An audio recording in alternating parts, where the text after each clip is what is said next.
Hi YouTube, and this is JTrain997, and I'm back this time with my review of the Marvel Legends Series 1. Of course, this is the returning Marvel Legends series, and we're going to be having a look at Ghost Rider. Now, of course, you see two figures. Ghost Rider is one of the three figures that have a variant in this series. I actually ordered a complete case. I got the variant case, so all my figures were variants. Went to Target because these are showing up in the back room, found a case, and got the Blue Flame Ghost Rider.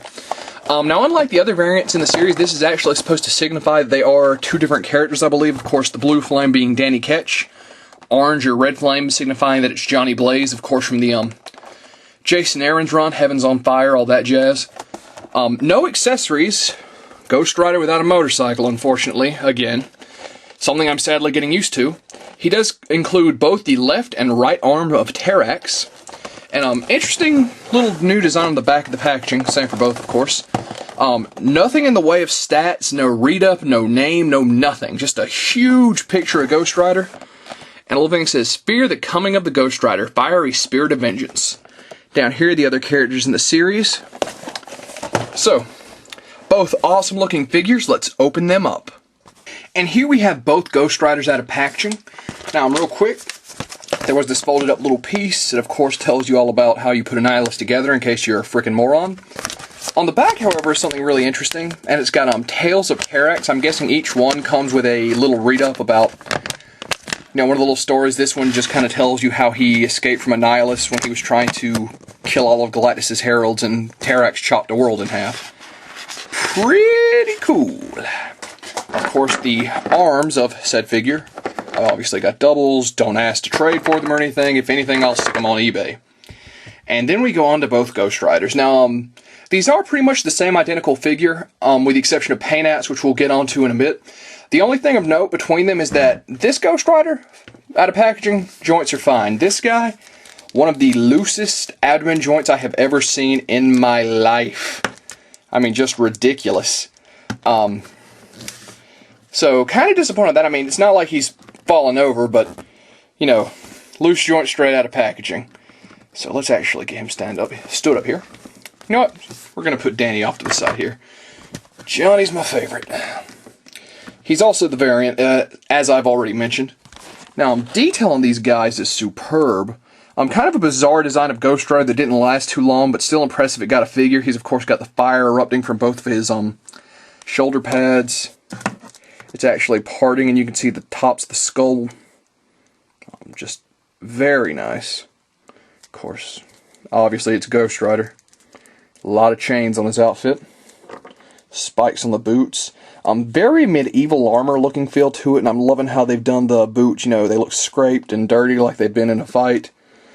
Now, as I was talking about paint apps, they've really done a superb job. There's a lot of really light paint to make it look like the light's reflecting off of him all the way down to the belt. I think it shows up even better on Danny, which let's zoom out here and bring Danny in. Get him standing up. And go on to Danny.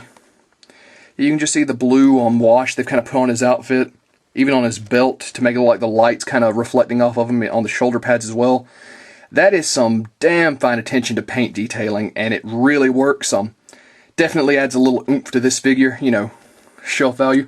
And I think it actually works a little bit better on the Danny with the blue flame than it does on the Johnny with the orange flame. So, zooming back out here.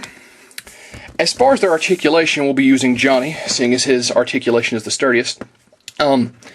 Very, very hindered by his outfit. Of course, all this, I guess you could remove it if you wanted to. Yeah, there appears to be a little peg over here, so you could take all this whole trench coat piece off. He still does do the ab crunch, as you could see the looseness of the Danny one. Head does up and down. Looks like it could do a full 360 if you wanted to fight the collar. Arms are on a ball joint, so they would have the full range of movement, but it's pretty hindered by his shoulder pads, so they pretty much go out, and they can go forward and back. I've kind of got the joint twisted bizarrely here. Double jointed at the elbow, which is nice to see. Bend and, hinged wrist. Surprisingly unhindered by his gauntlet. Turns left and right at the waist. Arms are again on a ball joint. Turn at the quadricep after they go out, forward and back. A little bit hindered by the back of his trench coat. Double jointed knee, very nice. And an ankle joint, once again surprisingly unhindered by his boot.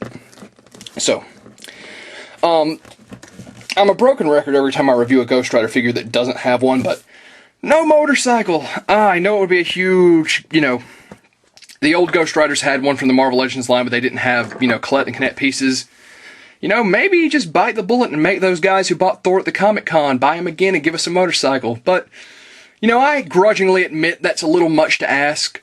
But at the end of the day, these are both amazing figures. The articulation's a little hindered, yes, but I think that's easily overlooked by how cool their outfit looks. Some of the best best use of paint detailing I've ever seen to make it look the lights reflecting off their armor, which all has this very nice silver, dirty silver look to it, like it's aged and medieval. This was not my favorite look of Ghost Rider ever, but I'm definitely loving the design they've given him here. These are running you $15 at Target. I, of course, bought my Blue Flame Ghost Rider there. $18 at Toys R Us, and obviously, varying prices online. With the variant cases being shipped, whole cases of variants being shipped out, and I've already ran into another guy who happened to have received a variant case ordering offline.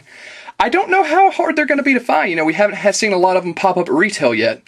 But if you're a Ghost Rider fan, you got to have both of these. And that being said, this is JTrain997, and I'll see you soon, YouTube.